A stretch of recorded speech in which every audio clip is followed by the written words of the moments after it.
People garden for a lot of reasons, and when it comes to edibles, one of the greatest joys is planting and eating unusual and flavorful produce that you just can't find in the store anymore. Unfortunately, many of the seeds from these uncommon foods are no longer available, or at the very least they're hard to find. Well, today we'll explore the reasons why and see firsthand how seed companies and backyard gardeners alike are working really hard to bring back these old-fashioned varieties and to protect our botanical heritage.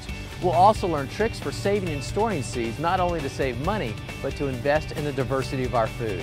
And Chef Nathan combines several garden fresh crops to make a delicious watermelon gazpacho. All that and more today on Growing a Greener World.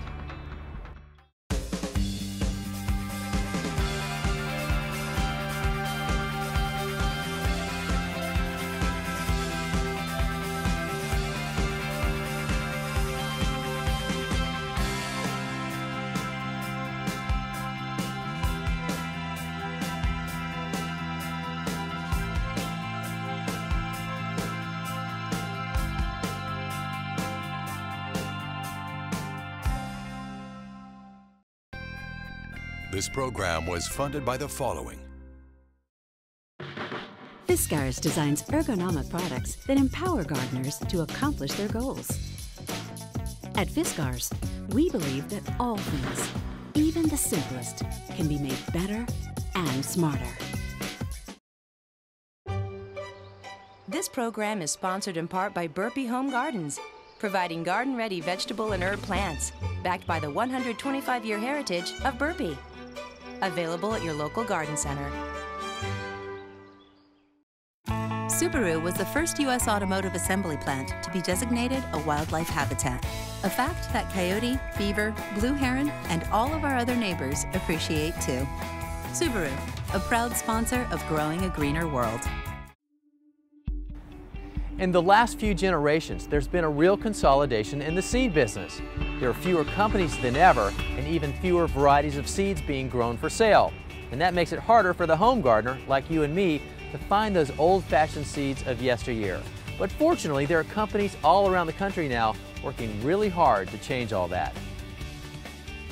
Nestled in the scenic Blue Ridge Mountains of North Carolina is the quiet Appalachian community of Candler, located just outside of Asheville. Here, sustainable agriculture is enjoying a resurgence. It may seem like an unlikely place, but it's where Peter Waskiewicz saw a unique opportunity.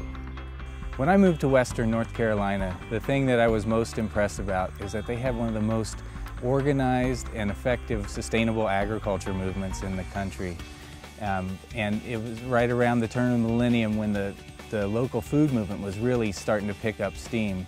Another thing that's very impressive about the Southern Appalachian Mountains in Western North Carolina, it's one of the most diverse plant zones in the world. There's more species of plants that grow here in Southern Appalachia than any other temperate place in the world. So naturally, it's an awesome place to have a seed company because we can trial so many different varieties out here that not only do really well right here, but will do well in other parts of the country. Such a company didn't exist, so Peter started one with Carol Corey, So True Seed. They sell about 400 varieties of seed and work with a network of farmers and backyard growers to cultivate and share many old-fashioned and regional seed varieties. Their goal is to provide home gardeners with a more diverse seed supply and thereby cultivate community sustainability. So True Seed came about as a collaboration between Peter and me, somewhere at the end of 2008.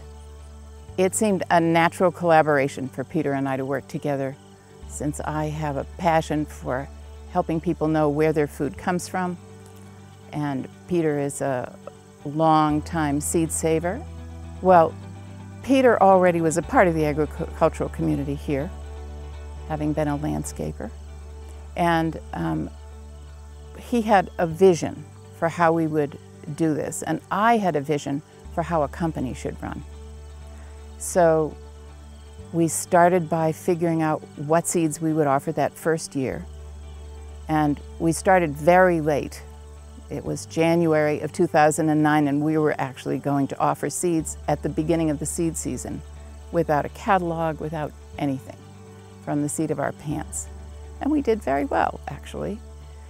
And it worked so well that the community buzz in a wonderful, very vibrant agricultural community like Asheville got around, and people started calling us. And in fact, a local grocery store called us to say, hey, can we have a rack? It went from there. And there's been just wonderful community support. It's stunning. At this point, we're working with a dozen different growers, and we'll expand that about 3 times over the next few years. The reason that is any seed company that's growing their seed requires multiple pieces of land because of the cross-pollination issues. For instance, on this property right here, I'm only able to grow 1 squash because I need a half-mile isolation between varieties. So we need multiple pieces of land to be able to grow the 400 varieties that we offer in the catalog. So we're following the movement of a small handful of open-pollinated, heirloom-focused seed companies that are doing much more of their growing. When it comes to seeds and seed savings, there's a few terms that we're hearing a lot more about these days, namely open-pollinated and heirloom. So talk to me about the similarities and differences of those terms. Yeah, heirloom and open-pollinated are used interchangeably a lot. The bottom line with both of them is that you can save the seed and use it again the following season, and its characteristics are going to remain true to the mother plant. So when you plant it, it's going to come back just like the parent. Absolutely. And then the heirloom. An heirloom variety is generally considered a variety that's been in circulation longer than 1940, and that was the introduction of F1 hybrids at that point. Now you mentioned the hybrid, so talk to me about that term. A hybrid is a cross between 2 different varieties to produce the F1 seed of the first generation that has characteristics that they're looking for, and a lot of times that is for shelf life and shipping quality and a tougher skin so it'll survive longer. So the F1 basically relates to the first generation of those 2 parent crosses. Absolutely. And the biggest thing that we need to know about F1 hybrids is you can't save the seed from those and expect to have the same characteristics of the mother plant. Many times you'll end up with unreliable characteristics and non-viable seeds, some cases, that won't even grow. Okay, so it's not like it's illegal to replant that seed. You can put it in the ground, it's just that there's no guarantee or assurance of what you're going to get when it comes up out of the ground, or especially when it produces that fruit. Yes, and it's just going to be an unstable variety, and a lot of times they can revert back to their ancient parents and end up looking more like a wild pepper or a wild gourd instead of a squash. So you never know what you're going to get, and if you're into surprises, that may not be a bad thing. Yeah. Although So-True Seed prefers to work with heirlooms, F1 hybrids play an important role, especially in commercial agriculture where growers are faced with the challenges of some very tough situations. To address these conditions, plant breeders have developed varieties that stand up to some of the tough conditions that come about in commercial agriculture and home gardening alike, be it pest or disease resistance and even environmental conditions. I love peppers, so what a treat to be out in this field with all these amazing varieties. This is just a small example of the things we haven't even picked yet. So that diversity is important from a culinary standpoint, but it's even more important than that, Peter. Speak to that. Absolutely. These heirloom peppers have survived for generations because of their disease resistance and pest resistance and their ability to cope with the changing climatic conditions. And so that's just for that reason that we need to preserve the diversity, so we have them available for us to do selections in the future so that we can continue to enjoy these great peppers. And it's people like you and others that make that concerted, conscious effort to perpetuate these varieties and keep them going into the future. Yeah, we're really lucky. In the last 30 years, we've developed incredible seed saving networks in this country, and that idea has spread around the world. So thousands of backyard gardeners are preserving these varieties, and we'll have them for the future. Excellent. And I need to have some extra hot ones. You have any of those close by? Oh, yeah. If you're new to seed saving, a good crop to start with is the bean. See, plants are pollinated one of 3 ways: with insects, like with squash, the wind, like with corn, and then there's self-pollination, where the male and female parts are contained within the flower, and the pollination takes place before the flower actually opens. Now there's little to no chance of cross-pollination that way, and you're pretty much guaranteed success. And since we're talking about beans, Peter, one of the questions I always get is, what's the proper time to harvest those seeds? And I know you've got some good examples here, so why don't you walk us through the process? Yeah, absolutely. Everyone who's grown beans is familiar when it's time to harvest a fresh green bean, and that's what we have right here. And that's when it's fresh and tender and will snap. And so then when you're harvesting seed, you're allowing that pod to dry on the plant, and it'll go through various stages.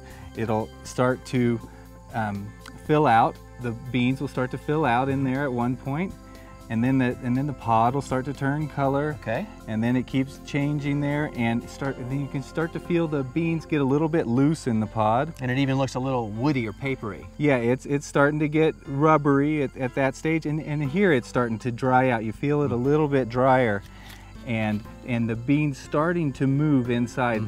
If you had to avoid mold, you can harvest at this stage and then allow it to dry on a tarp or on a window screen, and it'll finish maturing in there. And then the ideal time to harvest the bean pods is when they've fully dried on the plant. And you'll see that you'll be able to hear the beans shaking in there, and the pod is completely crackly. You can hear that crackle. Then after that, you still want to dry it a little bit further, because it's going to make it a lot easier to remove those beans from the pod. What I do is lay them out on a tarp for another 4 or 5 days in the direct sun, being careful to make sure they don't get rained on. You guys got to remember that you got some beans out there. And then it's time to just go ahead and finally get the seeds out. And at that point, though, they're so dry that the seeds practically fall out themselves. Yes, that's absolutely right. There's 2 different ways to do that. If you got smaller batches, you can simply put them in a bowl like this, and you can sit there and work on them, say, when you're sitting watching your favorite gardening show on TV. And you get yourself a bowl and crack them open like this. Okay, I can help you with that. Yeah. So that's primary method number 1. And then if you have a larger batch of beans, real easy way to remove the beans from the pods is to lay them out on a tarp and simply stomp on them. You want to make sure that you're on a grassy surface so you're not damaging the beans when you're doing it. And then you're just walking and stomping on the beans. And one easy way to help consolidate the beans is to fold the tarp over and stomp on them. And once you've finished removing the beans from the pods, the next step is the winnowing. Simply, the winnowing process is pouring the beans in the pods in front of the fan to finish removing the debris. Finally, you want to make sure that the beans are completely dry before you store them.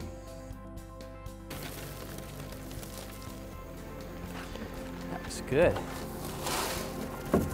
All right, so this is nice and clean, another round or 2, and this will be ready to package or at least store. And if you want more information on saving just about any type of seeds you can think about, we've got it on our website. The address is the same as our name. It's growingagreenerworld.com. You'll find it under the show notes for this episode. We've been talking a lot about the term cross-pollination, especially as it relates to saving seed. But there's nothing better than a real-life example to help tell the story. And Peter has all these great squash laid out here to help illustrate the point. So Peter, why don't you walk us through what you have here? Yes, all of the squash are members of the cucurbit genus, and within there is 4 different species, and within each species is many different varieties. For instance, in the Cucurbita moschata is the butternut types and the tan cheese pumpkins. And then in Cucurbita pepo is the summer squashes and acorns and most of the pumpkins that we know. Right. And then the mixtas is the cushaw types. And then the Hubbards and the pink bananas are in the Maxima species. Okay, now I love all of these and I like to plant them in my garden. That's not going to be the problem because I can put the seed in the ground, the plant comes up, it bears the fruit. It's just like that on the picture, no surprises there. But that's not the problem, right? Yeah, the problem is the following season. If you've grown 2 different varieties from the same species in the same garden, you're most likely going to experience a cross-pollination. And then the next season, when you plant those seeds, you're going to see a cross of those traits between those 2 varieties. And most commonly, it ends up being unstable and undesirable. And that's because these are all insect pollinated and they're fluttering around from one flower to the next to the next. They don't know the difference between the species and they don't care either, right? Yeah, absolutely. And they're quite effective at doing it. You could expect cross-pollinating if you put 2 varieties in the same garden from the same species. Okay. Now, if saving seed is important to you, then you need to know how to do it the right way. We've already seen the dry method with the beans, but there's another process and it's called the wet method. And Peter's got a great example for us there too. The second method for saving seed is known as the wet process. Now that's typically for seeds that are encased in a wet or at least a moist environment, like tomatoes and what else, Peter? Cantaloupes, eggplants, peppers, and watermelon are all wet processed as well. And squash too, and we know that all pumpkins are squash. And a lot of people that I know that save the seeds from pumpkins treat it like a dry method where they just extract the seeds, lay them out on a paper towel, and that's the end of it. But it sounds like the wet method is better. Yeah, that will work, but you're going to get a much higher germination and a longer storage if you use the wet process. Let me show you with these pumpkins. Okay, so we're taking the tops off. Yeah, we're going to take the tops off, and you want to have a clean bucket, and then we're going to scoop them on out. We're going to go right into that. No worries. Sure you don't want a glove with that? I'm a gardener, you kidding me? Oh, Let's man. go. Scoop all the seeds out into a clean bucket, preferably with a tight-fitting lid, to minimize odor as they go into a fermentation process over the next 24 to 36 hours. During this time, store them in a place where the temperatures remain around 90 degrees or less. Any hotter and it can kill some of the seeds. Before setting the seeds aside, add just enough water to cover them but no more. This aids in the fermentation process and keeps the seeds from drying out prematurely. During the fermentation phase, stir the seeds about twice a day. This helps clean the seeds from the pulp, and it also aids in separating the good seeds, which settle to the bottom, from some of the bad seeds, which float to the top. Once the fermentation process is complete, it's time to cull the good seeds from the bad. A large bucket combined with a high-pressure hose-in spray nozzle works well to blast the remaining pulp from the seeds.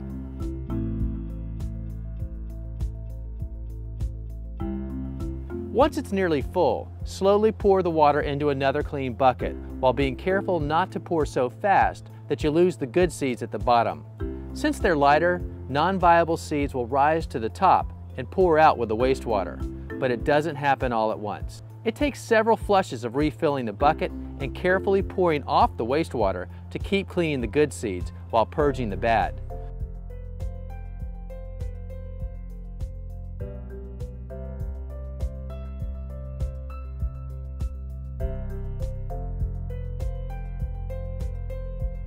With each additional flush, you'll eventually be left with just the seeds that will germinate at the bottom.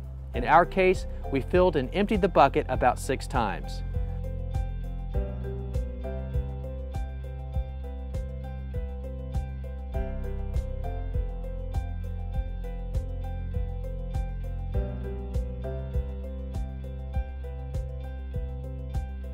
Once the seeds were thoroughly clean and only the good ones remained, we poured them out to dry.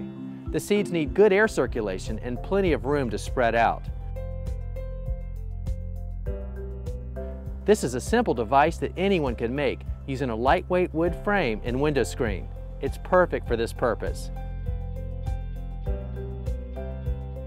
Spread the seeds out across the screen and try to get them to the point where they're not touching each other.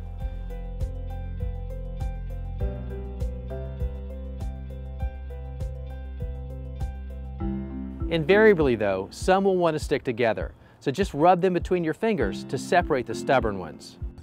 And that's the process. Now the final step is just to give this plenty of time to thoroughly dry with good air circulation underneath and in a safe place out of the elements. Ready? All right. All right. Now that we've gone to all that work to process the seeds, we want to make sure that they're dry enough to store. And there's a couple of ways to do that, and it depends on the type of seed. For the pumpkin seeds that we just saved, the ones that are flat, well, there's the brittleness test. And it's simple to do. You just take one of those flat seeds and you bend it in half. And if it snaps just like that, it's dry enough to store. But if it bends over, kind of like if it's rubbery, well, don't store that because it's not dry enough. And then there's the round seed, like the corn or the pea. Now that's the smash test. It's my favorite one. All you do is get yourself a hammer, place the seed on a flat surface and smash it. If it shatters like that, it's dry enough to store. But if it just sort of mushes, don't store those because they're not dry enough yet.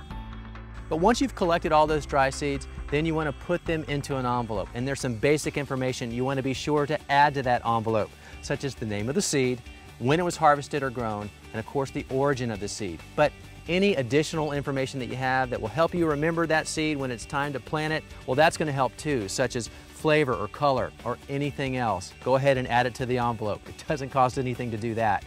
Then you want to store that envelope in an airtight container.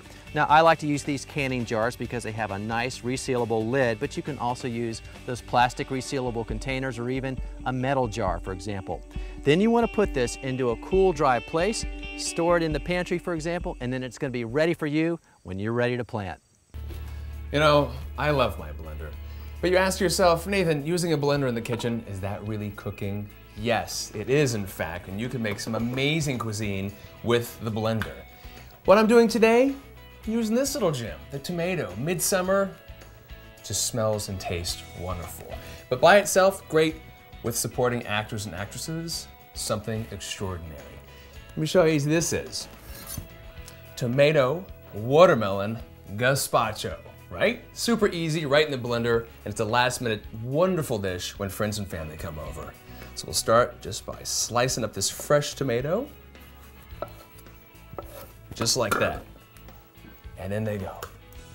Next, this great ripe red bell pepper. It's sweet, has a little bit of crunch, and that's what we're looking for in this gazpacho.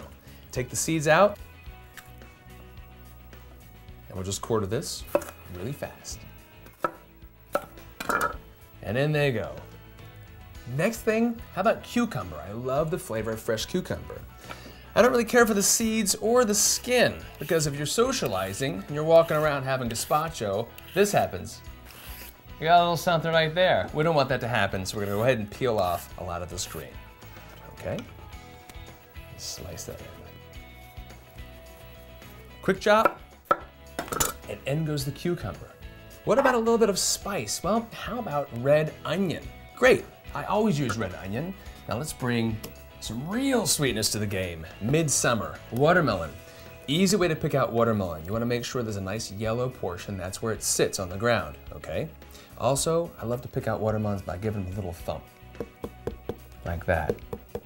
Sounds a little bit hollow, that's what I want. If it sounds flat, that's overripe. If it's too high, like bunk, bunk, bunk, that's underripe. You want a nice, who's there? Watermelon gazpacho, here we go.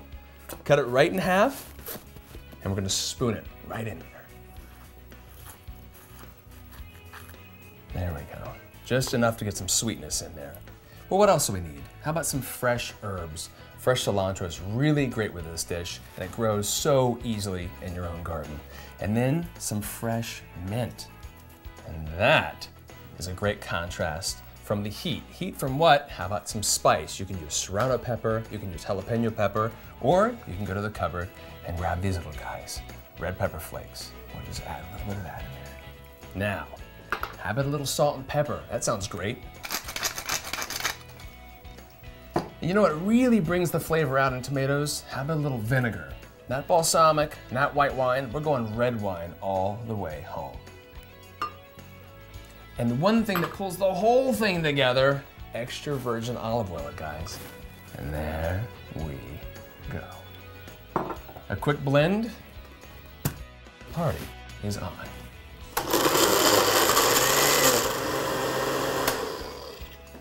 That's it. Invite the people over. But before you do, let's give it a quick taste, all right? Here we are. Yeah, we got some heat. We got the watermelon, the tomato is fantastic. A little bit of crunch still left.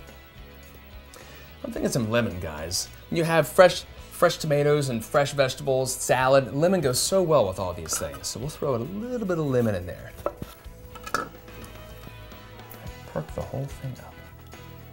One more blend. Gazpacho is served. This is what I like to serve gazpacho in. A beautiful glass. Sounds kind of elegant because it is. A little pour. There we are. And how about a touch of fresh mint as a garnish? Well, that is pretty darn attractive. All in just a couple of minutes, using the freshest tomatoes that nature has to offer. You know, even if you don't have a lot of room in which to garden, you can still participate in saving your own seeds for next year and years to come. And when you do, you can contribute to the diversity of our food supply, help preserve some of that botanical heritage, and even pass along some of those great flavors and colors to others. And if you want to learn more about saving your own seeds, We have all that information on our website, along with Chef Nathan's cooking recipes too. And the address is the same as our name. It's growingagreenerworld.com.